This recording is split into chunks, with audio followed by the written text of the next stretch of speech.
Simmons produced.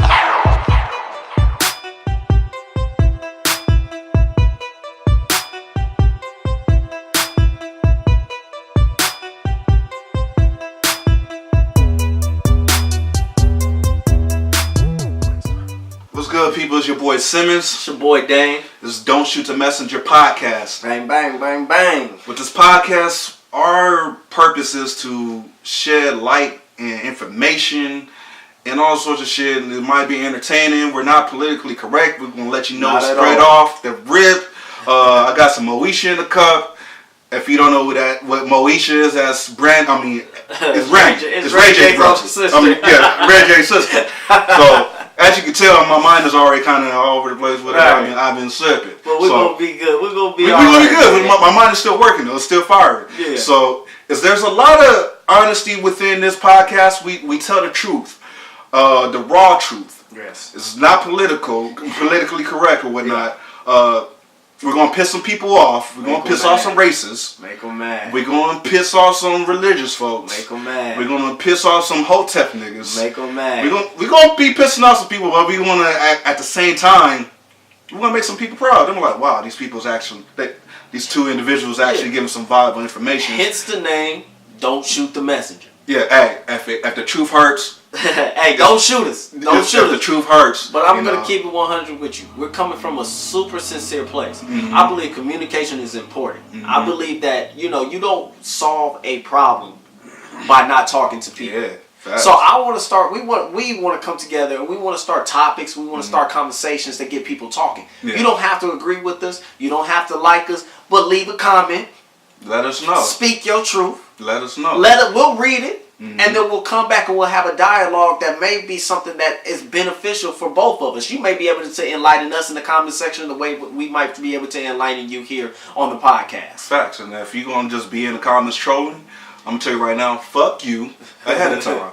So, as you can tell, like I said... he the one, he the one that's going to be entertaining y'all. I'm not giving you no time. You understand? I'm not even about to even look. Like, I'm going to look for the productive, the criticism. feedback. But if you out there, because, people just be hating for whatever. They ain't got no life, whatever. Whatever the fuck you. Right. So, look, I'm going to tell you right now, we might say nigga. In particular, me, he might be different. Look, I'm just going to speak for me. I might be saying nigga, and I know that might offend some people out there. Right. I just want you to understand, first of all, I was raised in the hip-hop culture. I came up in the hip-hop culture. Yes. So that stems to be a heavy thing within that. I was raised around a lot of people that said nigga. Yeah. But I want you to know that I'm actually working on not saying that word. I want to start acknowledging my people as kings and queens because that's what we are. Yes. At the essence of it. We are kings and queens. So I'm working on it. I'm not perfect. God ain't done with me yet. So, nigga. I'm going to say that and get out of the way. So, Man, I agree. I agree with everything that you said wholeheartedly. But one of the topics we're going to talk about today is the Willie Lynch letters, right? Mm-hmm. Well, the Willie Lynch speech. It's some deep shit. And it's gonna trigger, at least for me, it triggered in my mind. I've read the Willie Lynch speech multiple times, right? Mm-hmm. But I'm skimming through it. But this time I actually dove into what a lot of the information in his speech was. And I'll put it to you like this. Knowledge is power. Mm-hmm. And with knowledge comes a responsibility to the information that you gain. So I've been feeling very uneasy about my decision making when it comes to other black men, black women, black community. And we're not pro-black, but this is a conversation that needs to be had after diving into it. Go ahead. Before you look, he said not pro-black, but look, as far as pro-black, I'm pro-black, but pro-black doesn't mean anti that shit. That's the point. We want our people to rise just like everybody else to rise. Yes. So let me clarify that first and foremost. So go ahead. Yeah, no, 100%. I feel that you can be proud of being a black person without knocking down the next person. Facts. You understand what I'm saying? I feel like what's that, divide and conquer? Yeah. There has been so much division going on with this president. Yeah, you understand what I'm saying? But in general, through time, I feel like everything is built up to a certain point where now it's us versus them versus them versus them. It's real chaos out here. I point the finger at you, you point the finger at me, and we get nowhere. Yeah, so before we super dive into the Willie Lynch letters, let's just get into a few things hip hop. You know, like this week in hip hop, I see Ty Dolla $ign got jammed up for cocaine possession. It's not really too unusual. Facing 15 years. Typical hip hop shit. It's typical hip hop stuff. But if we look and we dive into it, there's a level of responsibility that people of certain levels have to the music industry. I really believe that Ty Dolla $ign right now is one of the leading people. You know how many hits he putting out there for people? You know how much he doing out there? Like, when it comes to hip hop, he working. Yeah. Like he's for real. And he does what he does, and I love his message because a lot of the money and stuff that he makes from his stuff, it goes to his brother's case. If you guys don't know, he has a brother that's in jail. And his brother is a big influence in his life, so he uses a lot of money to fund his case because he says that he's wrongfully convicted.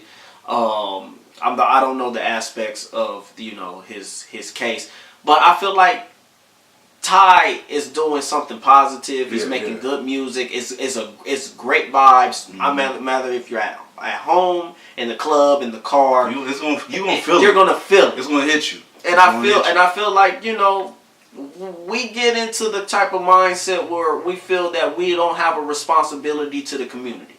That we feel like we're not, I'm not, a community activist, or I'm not a role model and this, that, and the third. But at the end of the day, there's a lot of fans who need Ty Dolla $ign. You know, there's a lot of people who his music gives them life, it gives them energy, and without him there will be a void.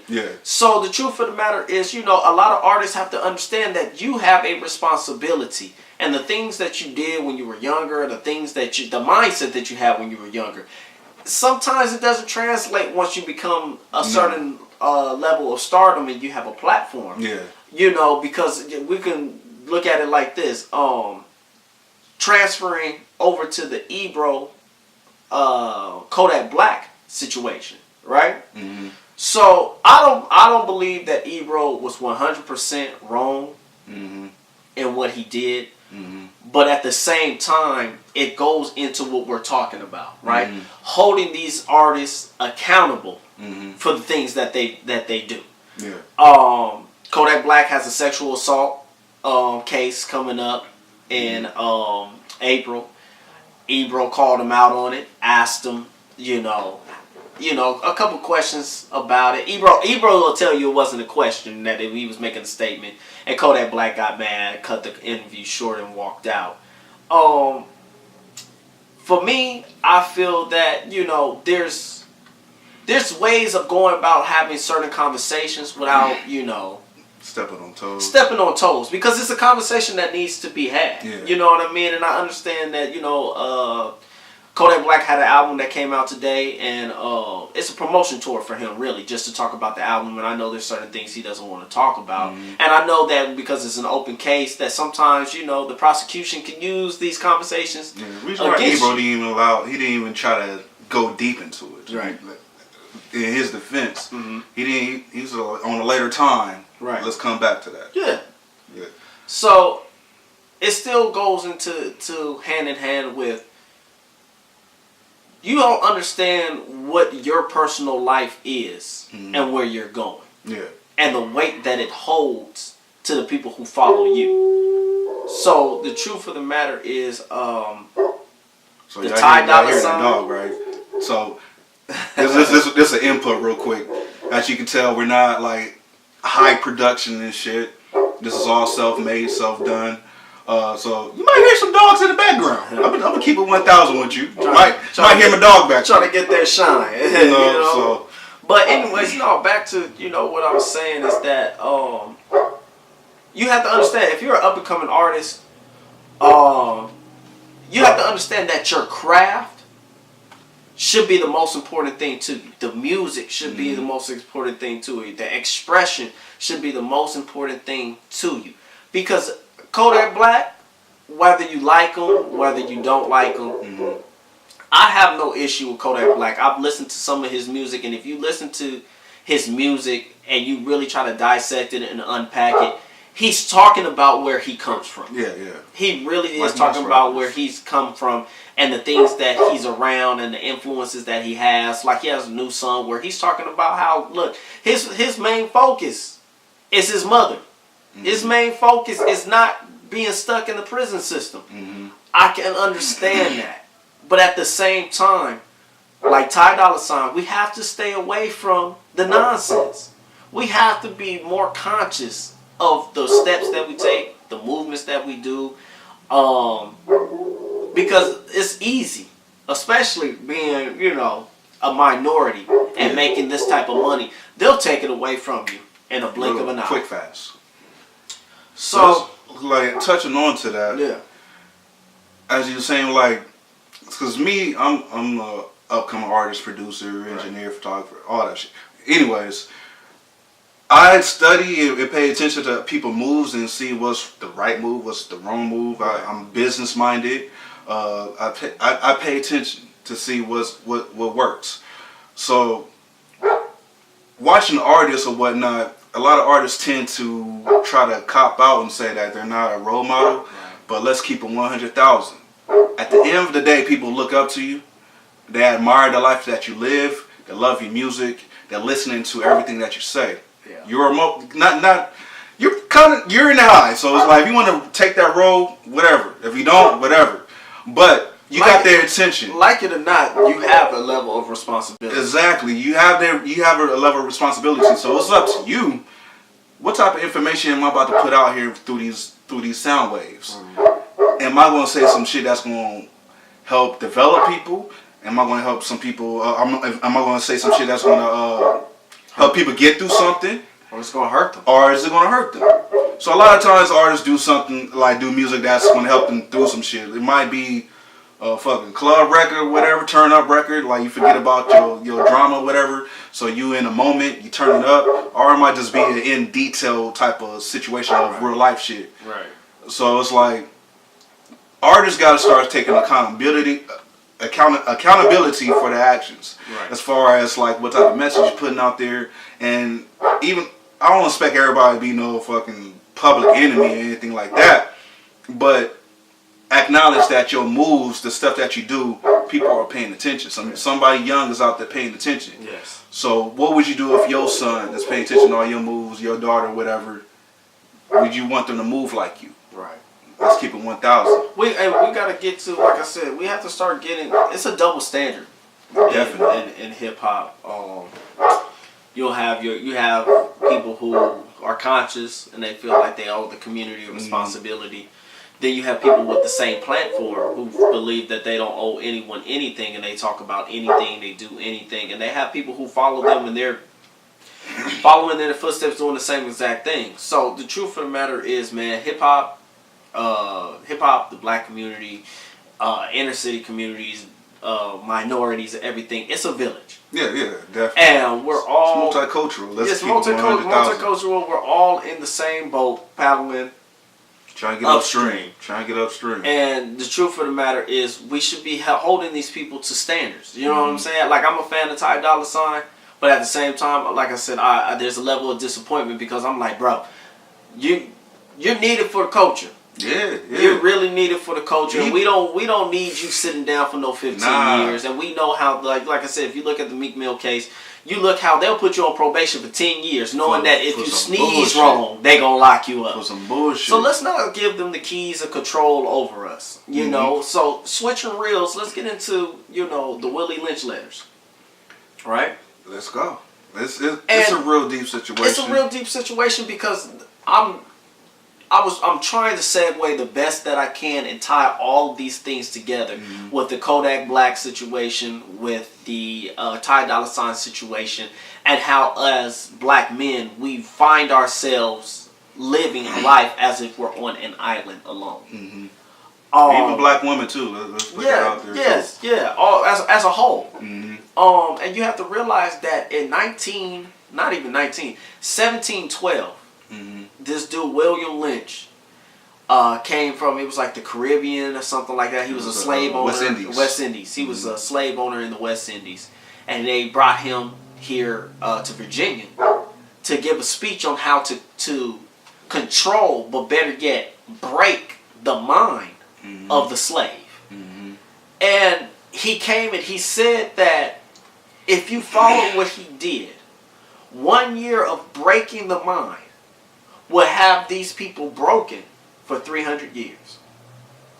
Man. Understand that. 1 year equals 300 years of control.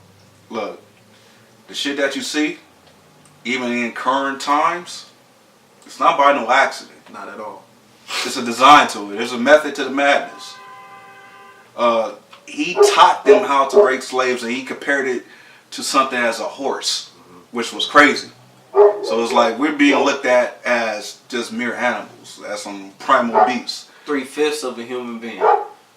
You know what I mean? So it's cattle. like, and it's real intricate because it goes into putting men against women, light skinned versus darks, using children as a tool. Like, let's. I want y'all to go, if you haven't read it, listen to the audio, whatever the fuck, go check that out for yourself. You have to understand, I want to make sure that we touch on this and we touch on it correctly. He said it was important to make the old man go against the young man. The young man against the elder, right?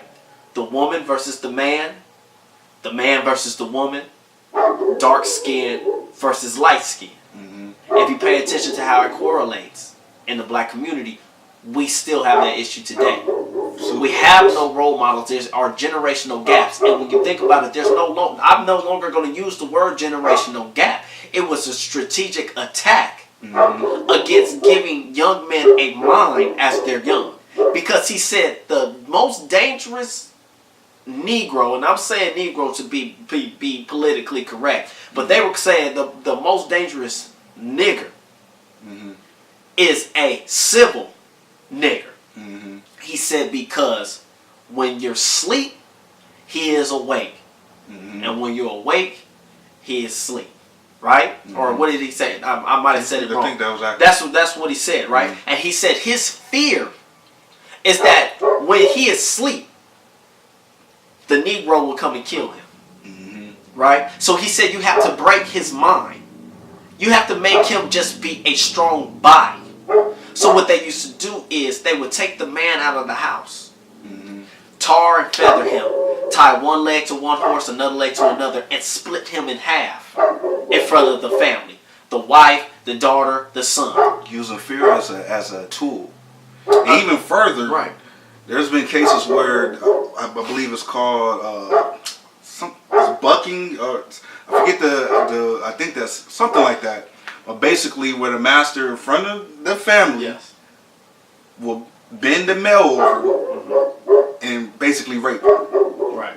It's taking away his masculinity. It's to emasculate them. But in the Willie Lynch speech, they specifically called the woman an economically important, right? Because she bore the children. So because she bore the children, they did a stuff. He said this was his test. He took 2 Negro males, 2 Negro women, mated them. They got pregnant. One of the women had a female child.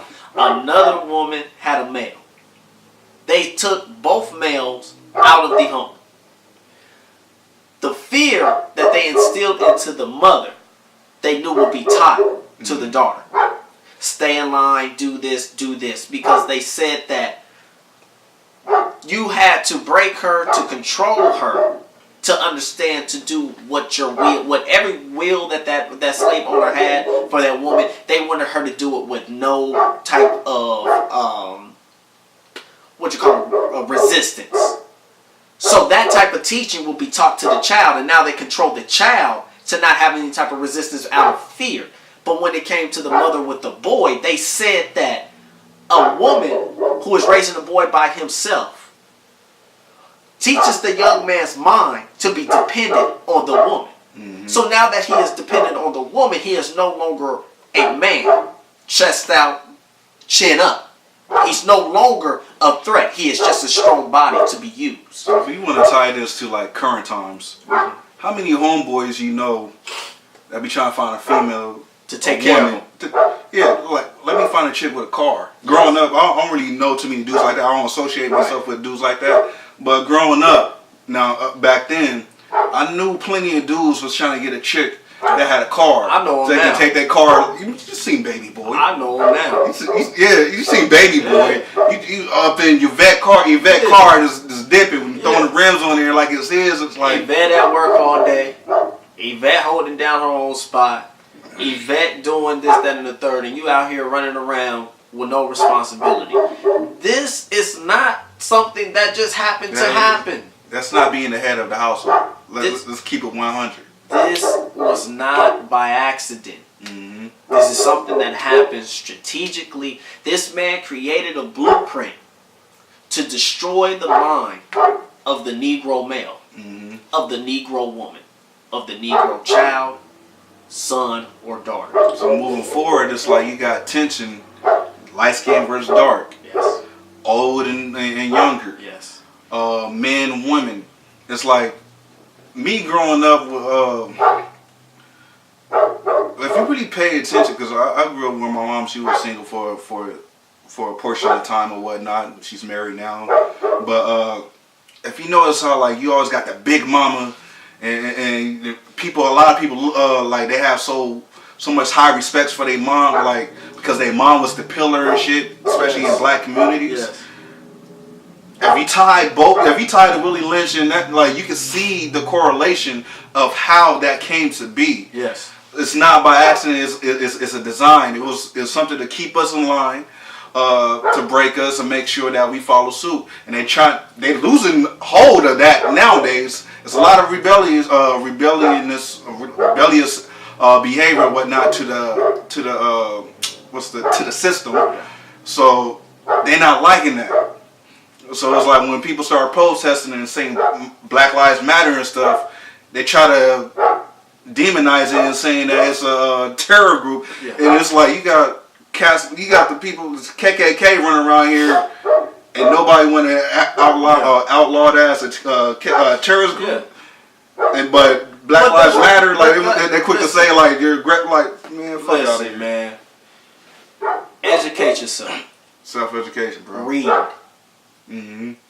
If you know me, you know that I preach 15 minutes a day will make you 15 minutes smarter. Mm-hmm. You don't need to sit down and read a book, in one sitting. 15 minutes a day will make you 15 minutes smarter. Enlighten yourself so that you can pay attention to the things that are happening to your life and understand that they're not happening to you by happenstance. This was a thing that was designed to destroy you. Mm-hmm. He said 1 year controls them for 300 years. Mm-hmm. 1 year could control them from 3 to 1,000 years. We are still underneath that blanket of control that was placed upon our ancestors. Mm-hmm. You follow me? So the thing that really stood out to me, that hurt me, that made me open my eyes and realize that the responsibility, knowledge comes with a responsibility. Mm-hmm. And with that responsibility, you can no longer walk through this life mindless. You understand what I'm saying? Mm-hmm. When he said put the young man against the old man, that's when I realized that I have fallen into that same trap. The trap of not growing up with a father figure, not growing up with mentors, not growing up with male figures that would show you right from wrong. I gained a resentment from that. And the resentment that I had made me feel like I don't need an older man to tell me anything. The truth of the matter is, the youth needs the elderly, and the elderly need the youth. We can learn from each other. Mm-hmm. We keep things fresh. They show us the pitfalls. We give new ideas.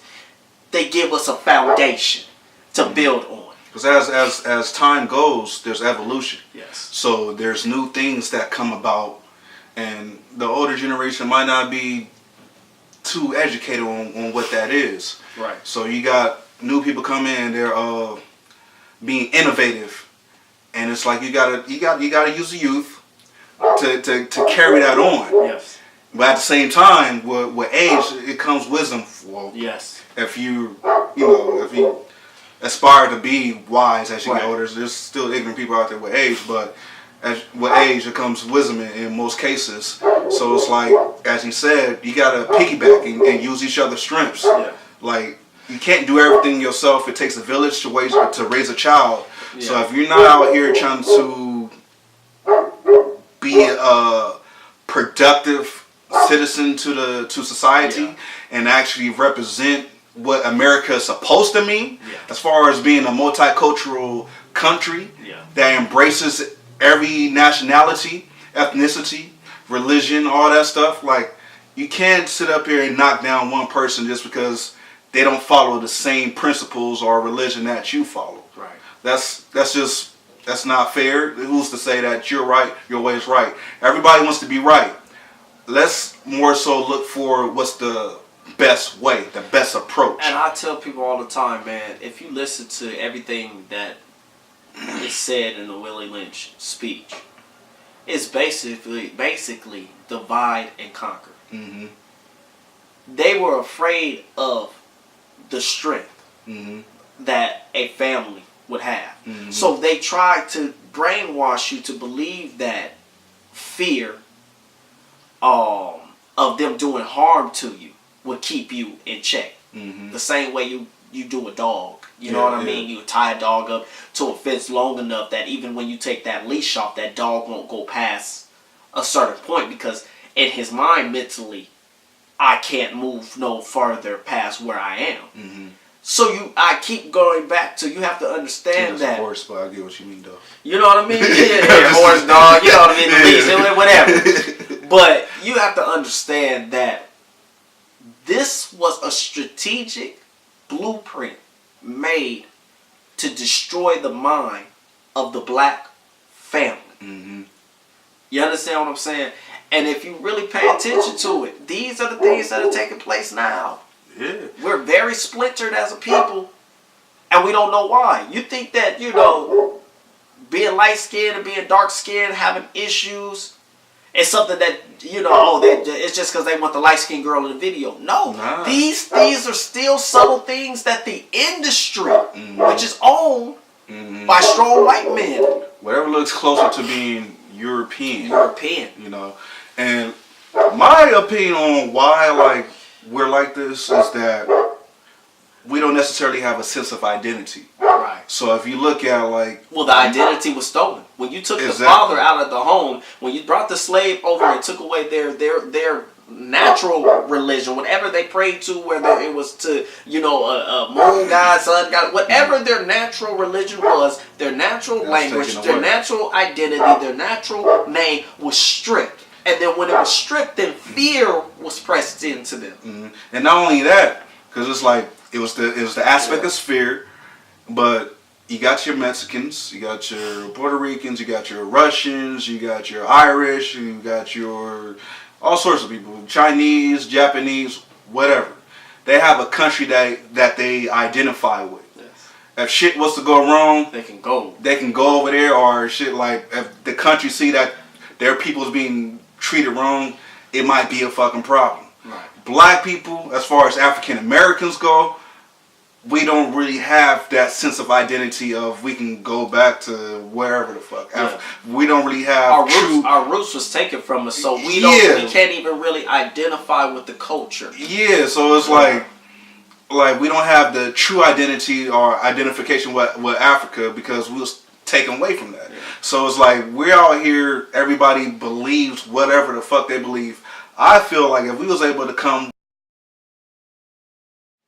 Okay, never mind the jump skip, but as I was saying, if we was to come together on a core 10, 20 principles on what we follow and what we believe in, we won't waver from, I feel that we can get somewhere. But it's like, since everybody have their own personality and feel that they're right, their way is the right way, you got people that's super religious, and then you got some people that's not really super religious, and they feel that whatever the hell like that they might follow or what they believe. Yeah. So it's like, until we come together in some core principles and follow that and stick to that, regardless of all the other bullshit, that's on you. Yeah. But these core principles, let's follow this and invest dollars in this and that and whatever and so on and so forth. And we get our identity. You have to understand, just like he said, I said it was a dog on a leash, it's a horse, whatever. I actually think it's an elephant now that I think about it, but that's, he gets the point though. It's neither here nor there. It's an imaginary shackle that is on us. We as athletes, entertainers, doctors, lawyers, governors, everything, the money is there. Mm-hmm. We the main ones buying shit. We can take care of ourselves. We can make things better for ourselves. The inner city, the schools, the lack of education, we can fund these things. Mm-hmm.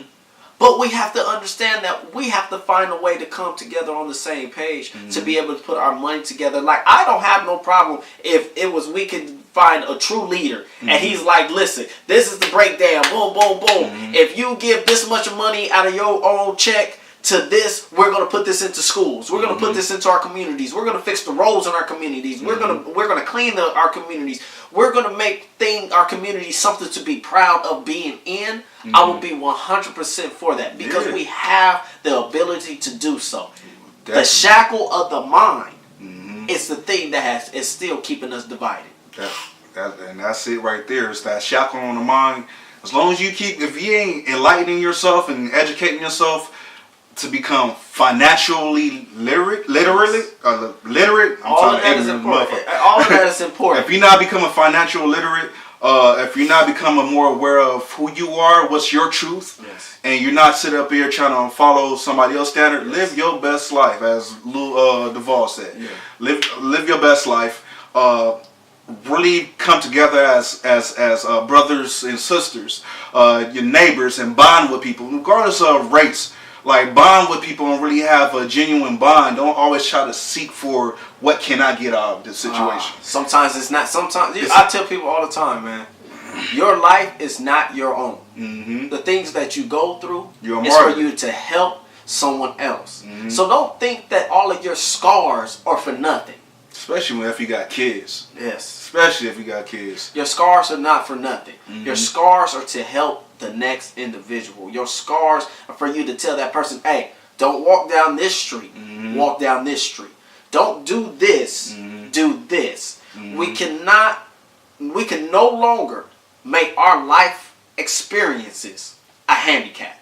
No. Our life experiences should be a story so that the next person can embrace and not go through the same thing. We have a responsibility to each other, whether you like it or not. Yeah, because it would be dumb to see somebody, or they say somebody is jaywalking, whatever, and they get hit by a car.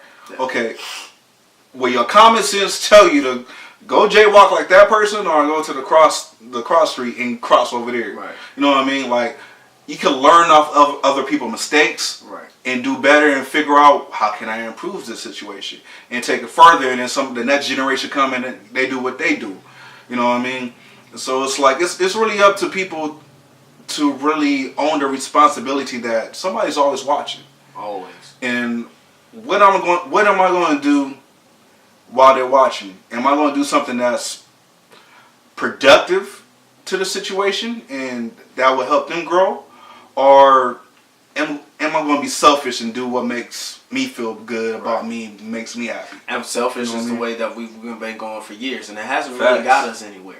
We got to start being selfless. I always say, this is something I always stress. Being selfless in a being selfless in a selfish world is the ultimate challenge. Being selfless in a selfish world is the ultimate challenge. Yes. Until you can get past that, regardless of what they doing, and you do what's right just because it's right, just being a genuine person, you'll be reaching the true height of what it means to be human. That's just my perspective. That's good.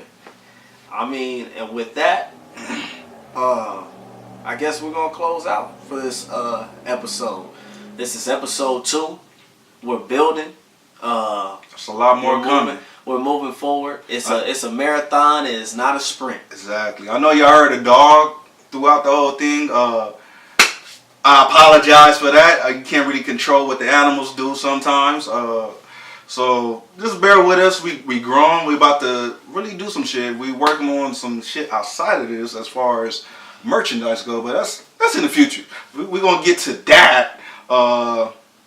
Yeah, man. Don't shoot the messenger. Bang, Whatever bang. you do, don't shoot. Hey, we just the messenger. don't fall to us. Simmons Production.